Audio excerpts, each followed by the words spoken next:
Over the course of NBA history, we have seen a multitude of specialists in shooting from mid-range, whether it be an Allen Iverson trademark baseline J or a Chris Paul making the elbow jumper his bread and butter. But the further we go onward in the timeline of not just the NBA, but basketball as a sport, the further back we go from the basket to get points. The mid-range shot is a dying art in the NBA, because why shoot from mid-range when we can just take a few steps back and try to get an extra point, or maybe even go further back and get more open to put up a game-winning dagger? But why is the NBA trending towards this dynamic when statistically players hit a lower percentage of their shots from three-point land? Does shooting less from mid-range equate to winning more basketball games?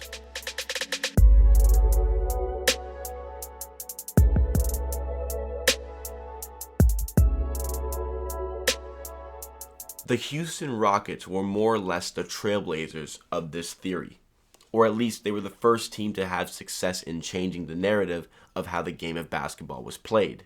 This was especially because of the addition of James Harden for the 2012-2013 NBA season, where we really saw the Rockets trend towards the three ball. But it was the Warriors under Steve Kerr who perfected this theory and tactical game plan. And who better than Steve Kerr to lead a team with a direct focus on essentially living and dying by the three, as Steve Kerr is the most lethal shooter in NBA history, and to this day he retains the highest three-point shooting percentage in NBA history, as the only player to shoot above 45% when his career ended at 45.4%. But it's no secret that even before the NBA was trending towards a three-point driven league, and this became more apparent at the turn of the century and even more apparent at the start of the 2010s. Over the course of the decade, we have seen an astonishing trend emerging.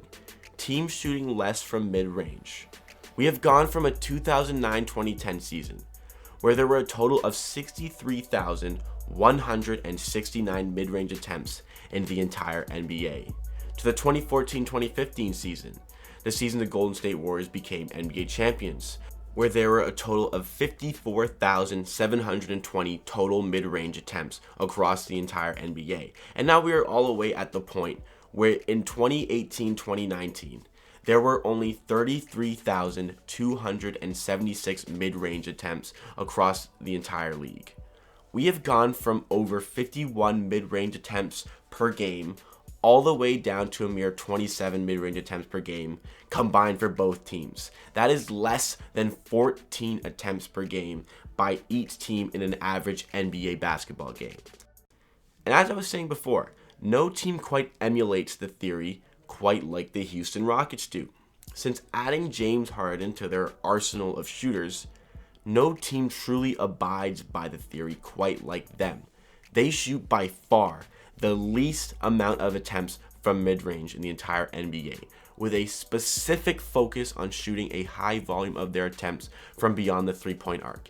In fact, the year James Harden joined the Rockets, they only had 990 mid-range attempts, 4 less than the Denver Nuggets of the previous season, who were bottom of the league in mid-range attempts with 994. The craziest thing about that stat, the 2011-2012 season was the lockout year. The Nuggets shot more mid-range attempts in 66 games than the Rockets did in 82 the following season. Truly living and dying by the three. But does the system work? Do teams who shoot less from the mid-range really have more success?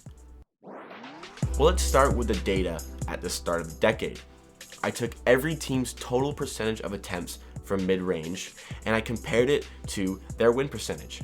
I used the percentage of total field goal attempts that occurred from mid-range instead of the simple total mid-range stats, because obviously some teams are better than others in quality, leading to more possessions.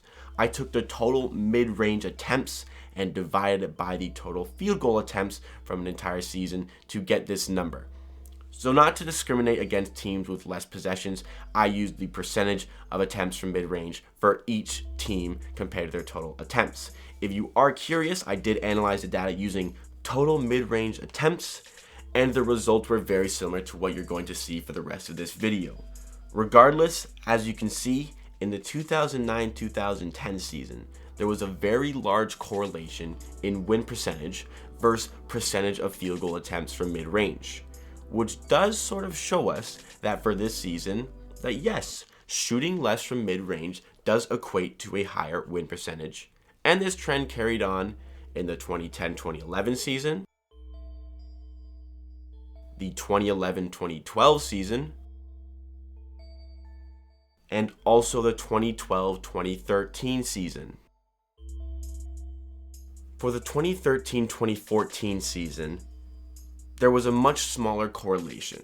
Though the relationship between the two variables still favored less mid-range shooting, there was a much weaker relationship between the two. The 2014-2015 season is what I describe as the turning point. This is the season where the Golden State Warriors were NBA champions for the first time in this little dynasty that they have created. All of a sudden, taking a high volume of shots from three and eliminating the mid-range game as much as possible was at the forefront of the NBA.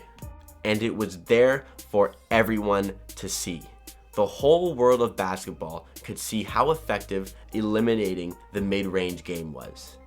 When initially analyzing the data, I thought the relationship between shooting less from mid-range and win percentage was going to become even stronger. This is, however, not the case. Looking at the 2015-2016 season, we see another weak relationship. Though still favoring shooting less from mid-range, it still doesn't prove much. The reason for this? Now that every team was aware of the benefits of this strategy, as displayed by the Golden State Warriors so successfully in the previous season, every team was catching on and trying to shift towards emulating the strategy. The whole league started taking threes.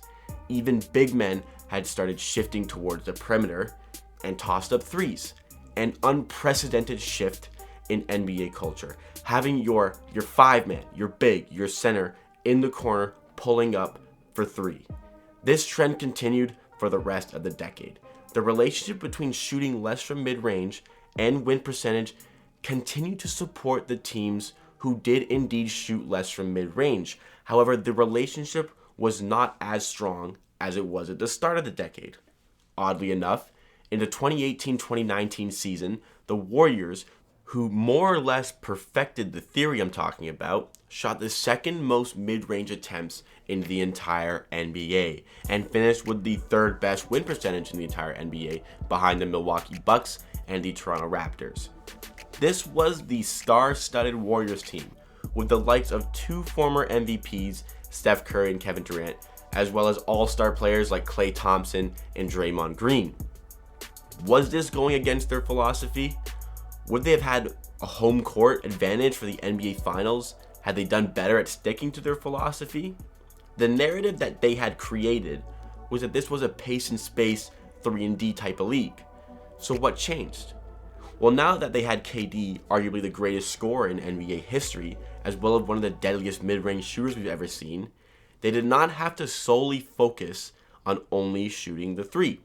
Durant was efficient enough from mid-range, unlike most of the league, that they could start to shoot more mid-range attempts and not sacrifice efficiency. San Antonio took the most mid-range attempts that season, but because of having their two best players as guys who can't really push the ball beyond the arc in DeMar DeRozan and LaMarcus Aldridge. But they were a low playoff team, and this season we have seen them really struggle with this approach. What has essentially happened is that once the Warriors displayed the three-point driven theory to the whole world when they won the 2015 NBA championship, the whole league started to employ the theory. Over the entire decade, the statistics do reveal that shooting less from the mid-range does amount to a higher win percentage. This graphic shows every team from every seasons over the decades win percentage compared to their percentage of total field goal attempts from mid-range. The correlation is prominent. Teams understand that the better shot is the one from three.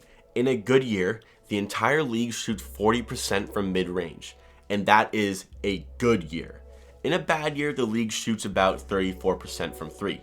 Now let's look at that over 100 possessions. If you make 40% of your shots from mid-range over 100 possessions, you have 80 points. But if you shoot less efficiently, but from 3 at 34%, over 100 shots, you have 102 points. That is a big difference, and an even bigger difference in the long run. The trend has grown and grown to the point where now the Houston Rockets aren't even playing with a big, and they're running 6'5" PJ Tucker at the center position. Will the NBA trend further towards less mid-range? Will we see more puzzling tactics like the Houston Rockets small ball approach? We don't know for sure, but it certainly would not surprise me, especially given that the analytics are becoming more and more important to coaching staffs. These stats will prove the theory even further. The trend shows that the whole league is being turned off from threes, and in the last couple of years, we have seen a drastic drop in the total mid-range attempts in the NBA. To sum up the data, yes, less mid-range shots equals more wins. But also you need to tailor your game to the players you have at your disposal as a coach. So knowing you have a guy like Kevin Durant on your team, you give him the green light to shoot from mid-range, but the other guys have a red light. Coaches need to allow only certain players who shoot the mid-range shot very efficiently to be able to take those shots, to eliminate those inefficient contested mid-range jumpers that stacked up can deteriorate a team's win percentage over the course of a season, like you've seen in the data. This is why the NBA is what it is today, like it or not. So how can we adjust to this trend? Can we consider a 4-point line in the future? Maybe look at the very innovative Big 3 basketball league created by hip-hop legend Ice Cube.